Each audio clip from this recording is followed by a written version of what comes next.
Okay,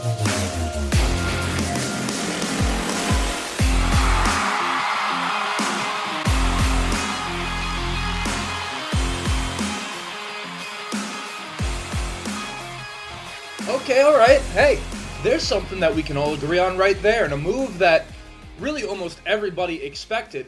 Gus Bradley is officially out as the Indianapolis Colts defensive coordinator. Now, don't celebrate it too much because you're supposed to be boycotting the team, right? So you don't want to celebrate Gus too much, or people might mistake you for a fan of the Indianapolis Colts. Come on. I'm joking around. You can take a joke, right? I mean, listen, I get it, right? I get the whole backlash to Shane Steichen and Chris Ballard. I understand your side of things, all right? I get it. I do. We're all upset, but be careful what it is that you wish for, okay? Because don't forget, the Colts are only guaranteed to be in Indianapolis through the year 2030. That lease at Lucas Oil Stadium, despite expiring in the year 2034, can be terminated in 2030 if the team is not amongst the top 5 gross revenue generating teams in the league. And newsflash for you, they're absolutely not. And if they left Indianapolis, who knows if the city of Indianapolis would ever get a football team again. So just something to keep in mind. Not that I'm trying to pressure you or guilt you or gaslight you into rooting for the Colts despite, you being upset with their direction, but that is something to kind of bring up, okay? Regardless, whatever your opinion is, do keep in mind, right? Whether you agree with me, whether you disagree with me, whether I agree with you or whether I disagree with you on what's best for the team, everyone here is rooting for the same thing. We're all on the same team here, right? We are for the Indianapolis Colts. We're on the side of the Indianapolis Colts. So just a little kumbaya to start the show. And before we get into Gus Bradley, I do just want to give a quick thank you to everyone that has continued to come by and support the show. I have had a goal of getting to 3,000 subscribers now for essentially the entire season, if not before the season started. And of all the days for us to hit it, we hit it yesterday on my birthday. So listen, I mean, thank you guys so much. I'm very, very appreciative. And trust me, we have only just begun with this channel and with the vision that I have for what it is that we're doing over here. If I told you my plan for this show, if I told you my goals, my 3 to 5 year plan just for this platform right here, you would call me nuts. Like you wouldn't even believe me. Let alone if I told you what might be coming in the next 12 to 18 months, right? That being said, again, none of it possible without you guys, so just wanted to show my appreciation on that front. But more importantly, forget about me. Let's get back to the news. Gus Bradley, again, as we know, officially done in Indianapolis, and the search for a new defensive coordinator begins. And make no mistake, by the way, Gus Bradley, despite being one of, if not the problem for this defense, was certainly not the solution for the Indianapolis Colts, but it's only the first step to fixing this defense. You don't just bring in a new defensive coordinator to the group that we have right now and just expect everything to change. Like the personnel needs some work too. Yes, there are players here, but DeForest Buckner's most recent media availability I thought was very, very telling. I mean, he cited things like ego and complacency as reasons for the Colts' defensive inconsistencies this season. And issues like that, while they can be mitigated by a great coach, ultimately do come down to the players, right? Because it's one thing to show up at the building and kind of do your job there, but as an NFL player, with all the money that they make, there's an expectation that you're going above and beyond and taking your work home with you to some degree and just staying focused on the mission at hand all of the time. So if that's an issue for this team, sure, a coach can help, but you also have to look at the players themselves. And if I were to tell you, right, that there were guys on this defense more worried about themselves and their stock than the team's success, even if unintentionally so, you may have some guesses as to who those players are. You may have some educated guesses as to who some of those players are that DeForest Buckner might have been alluding to. Now, I'm going to leave that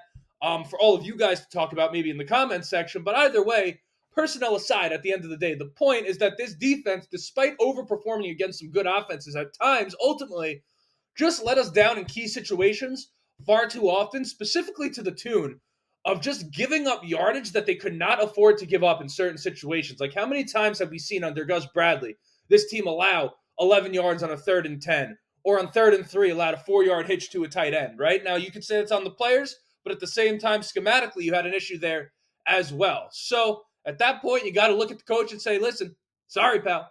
Best of luck in your future endeavors, but that is going to be a wrap for you over here in the city of Indianapolis. Now, the question that we have to answer is, as far as a replacement goes for Gus Bradley and evaluating who that should be, when you're trying to figure that out, are you looking, and this is really a legitimate question. I don't have the answer to it.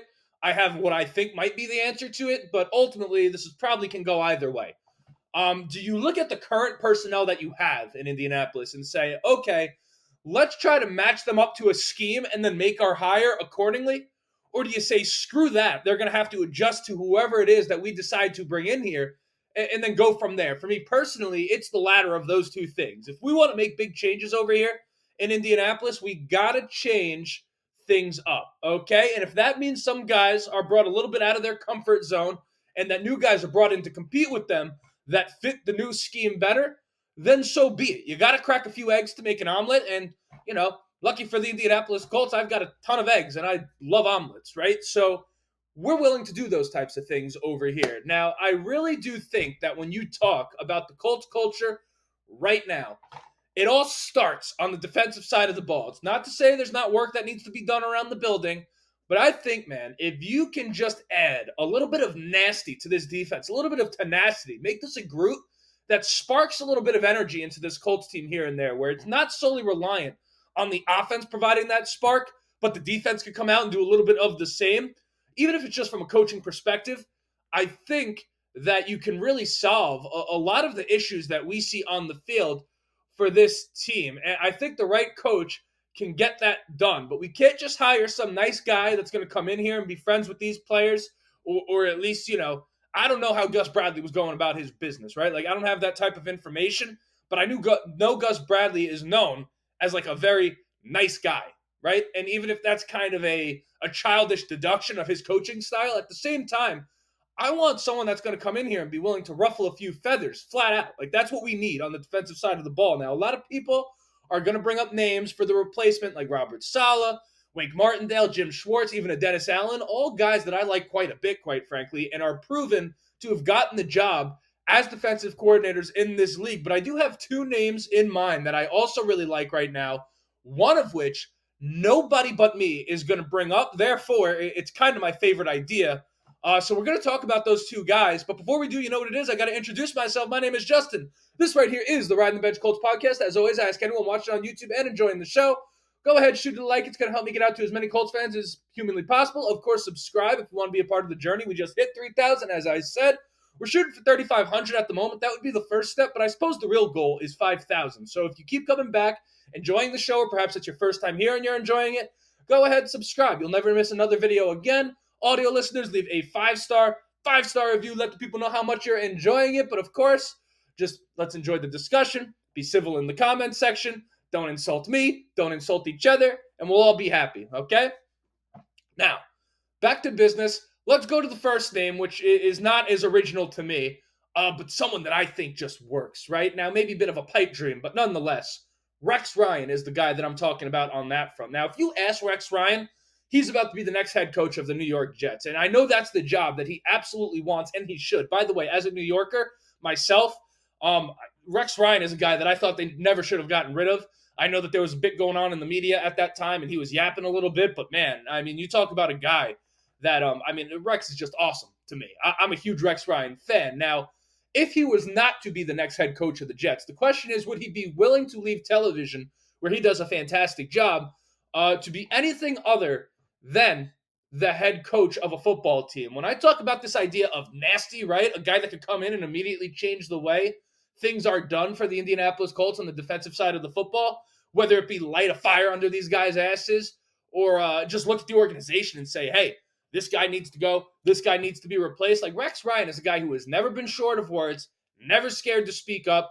If you need someone that's going to come in and make a change, Rex Ryan is the type of guy. He's just what the doctor ordered for a situation like the Indianapolis Colts. And one thing about Rex that's great as a defensive coordinator is his flexibility schematically on defense. Like, he'll run just about any formation. He'll go 3-4, 4-3. He'll run a bear. I mean, he'll do whatever it takes that he feels in that situation is going to be required.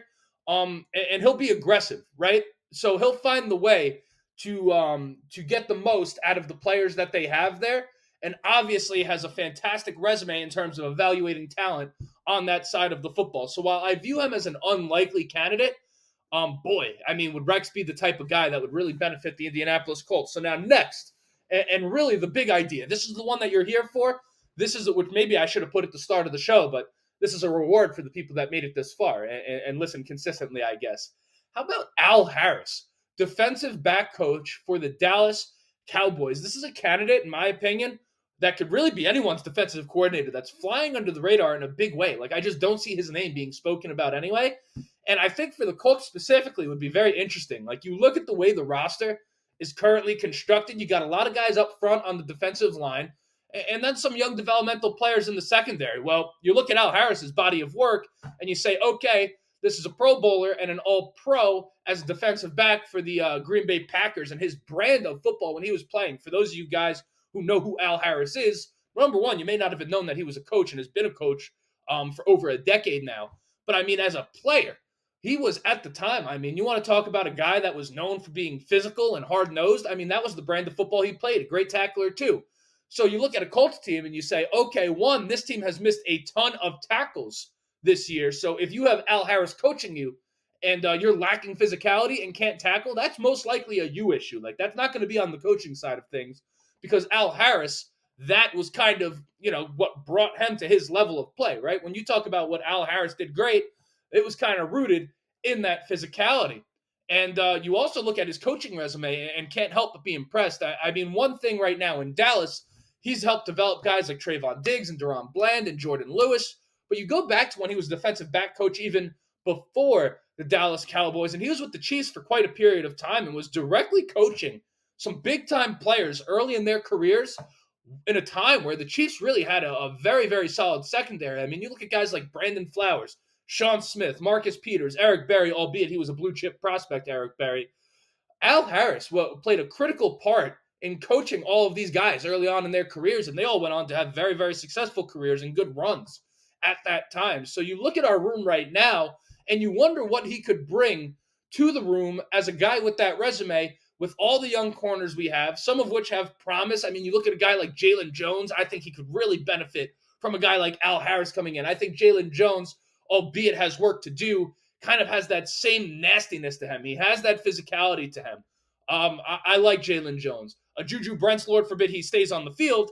I mean, come on. But then you got a guy like Kenny Moore, who definitely would respect a guy like Al Harris, right? Who's played in the league at a very high level, intimately understands the grind of an NFL season from a player's perspective. So they're not going to get away with some excuses and bullshit with Al Harris. Like Gus Bradley, despite the fact that he is very accomplished in the league, ultimately played football as long as I did, which is until the high school level. So even though from a coaching perspective, he understands what it's like to be in the league, from a player's perspective, not as much. Not saying that's the be-all, end-all, but it's just an added bonus for a guy like Al Harris. The dude's been on a number of winning football teams, knows what it's supposed to look like in the building. I mean, sure, there would be a question as to what scheme Al Harris would come in and run, but right now he works under Mike Zimmer in Dallas, and he has been for quite a period of time. And I think in Kansas City, I don't even know off the top of my head, maybe Steve Spagnuolo he was with in Kansas City, both of which are highly qualified. Mike Zimmer, I know for sure, and Mike Zimmer, much like a Rex Ryan, he runs multiple defensive schemes too. So, I mean, he'll do whatever it is that you need to do. 3-4, 4-3, bear, right? I can hit all the buzz terms on the defensive formations. But Al Harris is kind of the one that I look at. Now, you may say, and I could understand this point, that you don't want someone coming in here as a first-time guy. And that's totally fine. But at the same time, you look at a guy like Al Harris, 50 years old. It's not like he's young in the tooth. You know what I'm saying? So Al Harris, plenty qualified, has paid his dues. And I think specifically for the Colts right now, with the personnel that we have, I think is a guy that could come in and really do some good work. So those are two of my ideas right now. I'm sure that we'll start seeing names pop up as this thing progresses. But that was today's episode. And until next time, my name is Justin. This right here was the Ryan the Bench Colts podcast. Like, subscribe if you have not done yet. And most importantly, go Colts.